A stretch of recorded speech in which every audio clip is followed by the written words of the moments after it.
All right, welcome in, ladies and gentlemen, boys and girls, worshippers of all ages, to the winners bracket here of Group 4 as we take a look at Her and Resin. Spawning into the northern spawn of Game 1 on loop, we have Her. Fielding, triple destroy lineup. I've got Juming's Daring here on the right, Gun Build RPF and Adrenaline Rush. XG's Gearing here at mid, Torpedo Reload, RPF, and Brisk, the destroyer equivalent of Brisk. He is running the unique gearing upgrade, so 5/6 detection. Dolphin Princess is Ragnar, going with a little bit of gun reload there in the 3-point skill, and gun reload in slot 6. Backed up by Ashen Witch's Des Moines, legendary mod, and what is that one? That's aiming systems. Kimidayo's San Martin, again, gun reload, adrenaline rush, and RPF. Happy Fantas Vermont, double artillery plotting room and a little bit of survivability, packing vigilance, fire prevention, and the extra heal. We have, I was calling this numbers the other day. Somebody told me I had to call it hexadecimal instead of binary. But either way, this is a Stalingrad running reload, also running the DCP module, which I really like that choice for Stalingrad, and top grade gunner. We've got UMP-45's Salem. Gun range on a Salem, interesting, and top grade gunner as well. And Sir Humphrey's St. Vincent, gun reload, fire prevention, and fire prevention and furious, Zaf. Yeah, he wants to be furious, just not that furious. Apparently, he wants to be mildly enraged. What do we got for Resin on the bottom end of the map? Side note, good to see Dolphin Princess again. It is indeed. On the bottom of the map for Resin is Mad Dog 2427 in the Daring in the middle of the cap, using pretty much your utility build with the Daring. $1.99 for Guac is in the Des Moines. Unique upgrade. Getting set up in a very strong position there to deal with Ashen and Jiming's Daring on the other side. We've got K-Bomb in the Vermont heading towards the B cap, or Bacon cap, as Puddin likes to call it. Running a sniper build, full sniper build, essentially, with a spotter plane upgrade as well. Fiva G behind him in the Mosfa unique upgrade. Look at how far south he's going. Yeah. He's going to make his way all the way to the I-2 island there, he and park is. himself there, ready to receive. So that is going to be the hold side for Resin. Side note, probably going to be the hold side as well for her. Big Boy 69 in a torpedo spec Shimakaze. Not unique upgrade, though. Rocking, what has he got? 12s, of course. And already fire going in the middle. We're going to take a look at Mad Dog for a second, then we'll finish the lineup with some spice. Get ready for that. Mad Dog running away. Reminder, Gdansk and Marsilli banned for this. Mad Dog on fire, so he has to burn a smoke there to break detection. He was outside the radar range, but they caught a last-minute fire on him, and so he has to smoke up in order to go dark. Yes. All right, $1.99 is opening up now. I don't see him dying anytime soon, so let's see if we can complete our lineup. All the way on the 910 line, we've got Eagle Lance in the Kleber. He's zoomed all the way through the D cap, or Donuts cap, and he took it. And Fryce now in the gearing, about to take a torpedo. That's going to hurt. Yes, that hurts a lot. At least he's got the Adrenaline Rush and torpedo spec. So, yeah, more torpedoes for people.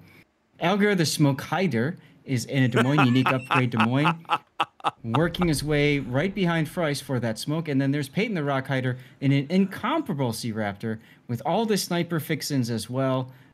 With the unique upgrade, or not unique, but the boosted spotter plane as well. He's trying to deal with Ashen Witch's position there.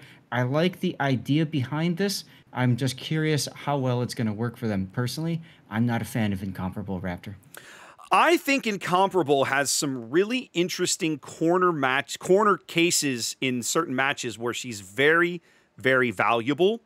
The trick is that in King of the Sea, when it's 9v9, your opponents know how soft that ship is.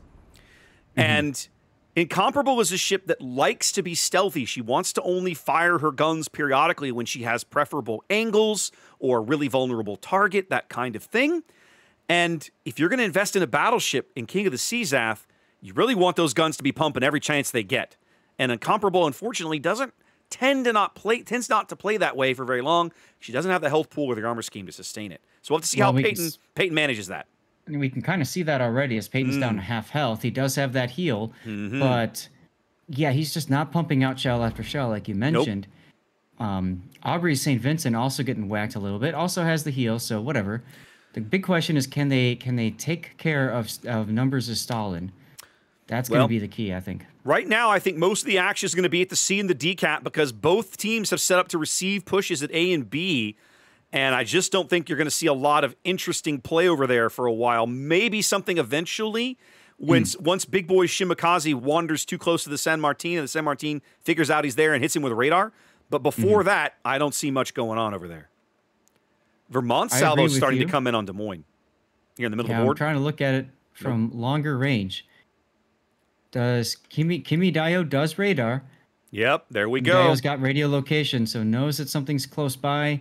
Remember, he's got AP only in the San Martin, so this is just to push him back. Yeah, he's going to get one pretty good salvo. That should have been a decent salvo. Turned out to not be so much, but as long as Big Boy shows him mostly the stern, the damage should only be kind of chip damage. Although here comes a big Moskva salvo on the broadside San Martin. Nope, missed it all. Missed it all. FIFA G moving up, realizing they ain't coming from the north. At least over on that side. Now, something else we might, if we go back to the conversation about Peyton's incomparable over here on the 10 line. If we talk about incomparable, right now, it also depends on how you use the ship, right? Resin seems to have set up to grab the decap and then retain control of it, hold it, right? The incomparable is flipped. Fryce is got smoke here, kind of hiding along the edge of it, ready to look out. Elgar's set up on the south side of this rock over here. They seem more interested in retaining control of this cap than pushing up the 10 line. Absolutely. Absolutely.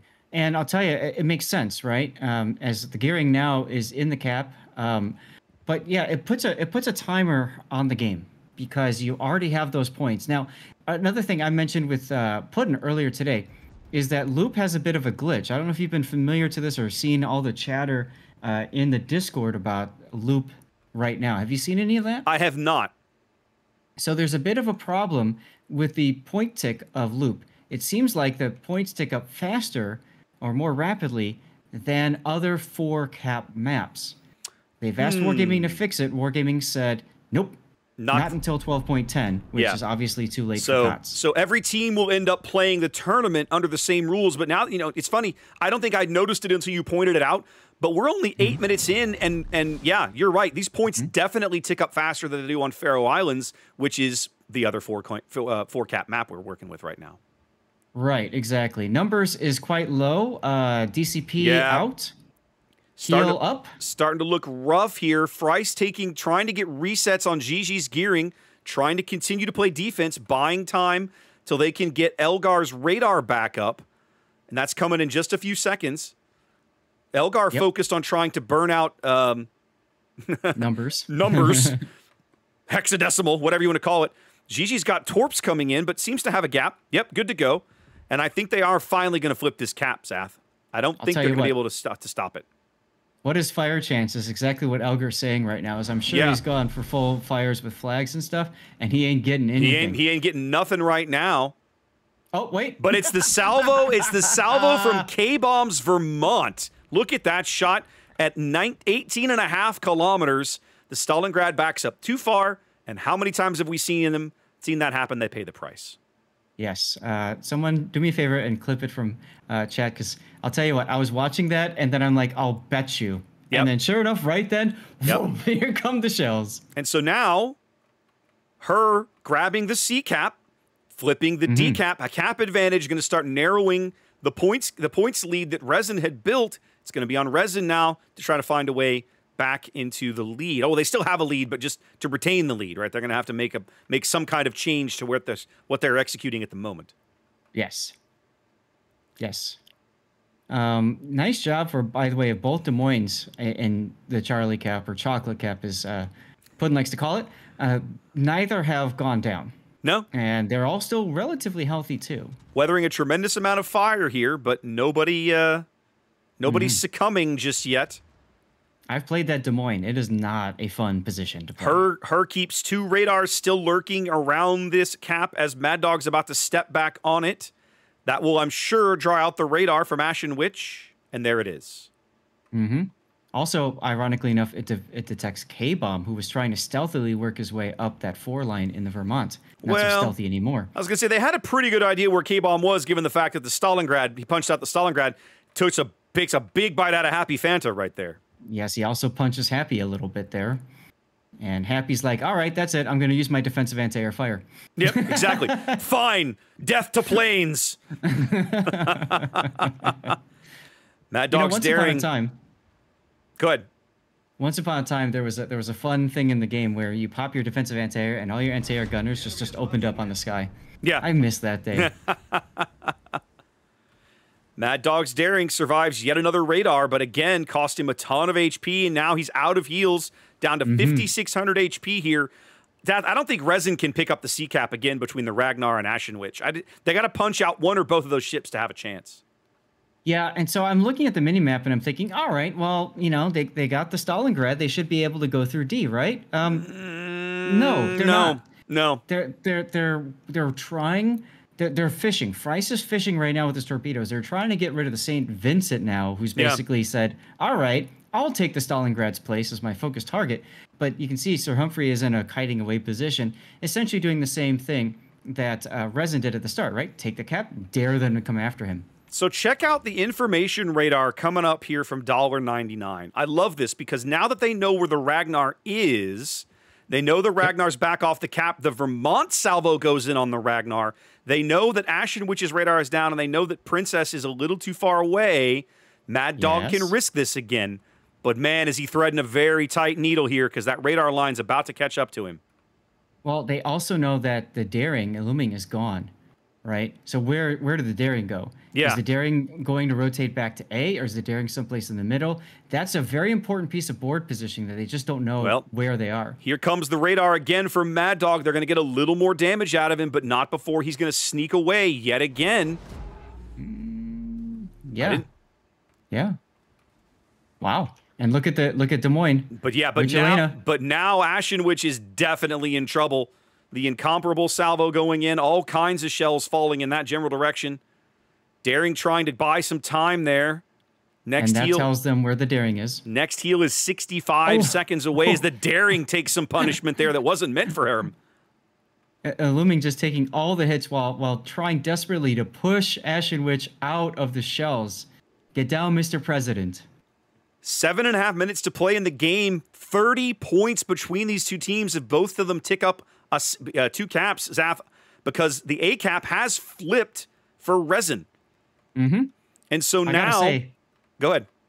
This is one of the most competitive games that we've cast so far. Look how even this is. Yeah, I mean, both teams are about to be over 900 points. And once that happens, things can accelerate radically. So we're going to have to pay attention. Honestly, if I'm Resin, I'm desperate. I'm drooling to get this kill on Ashen Witch because that probably wins me the game. Yes, and if I'm her, I'm also desperate to get a kill. So I wouldn't be surprised to see both teams trying to find a way to get that kill quickly because they have less than a minute left on the clock. Yep. I don't think Mad Dog is going to risk getting spotted again. Ashen Witch makes it to the next heal. I mean, if you think about it, if you're Resin, just don't die. Don't lose a ship. That's all you have to do. That's all they have to do. Resin just has survive. to. Yep. Resin has to not die, and they're just a few points ahead on the timer. The impetus really is on her here to pick up a kill. I just don't know where they're going to get one. The only ship they have engaged right now is K-Bomb. St. Vincent charging in. Humphrey, he's trying to find somebody to shoot. Well, they found Eagle Lance. Yep. Somebody's radar catching Eagle Lance. No. How? He was out in the open shooting. Gigi's. There we go. Gigi was catching him on the surface, but it doesn't come in time. Only 20 seconds from a win, and yet her, not able to convert. So there you go. Very, very tight game one, Zaf. Absolutely. And this is what we love to see. A lot of back and forth. I dare to say it, I feel like these teams are very evenly matched. It reminded me of like the old school European board control games we used to see way back in like King of the Sea 6, you know? The ones that were just so boring to cast because the first 10 minutes was literally okay. This guy moves to this spot. This guy, like they're playing like 4D chess. They're literally playing 4D chess. That's exactly what it felt like in those days. That's exactly what it was. All right. Well, there we go. One game in the book.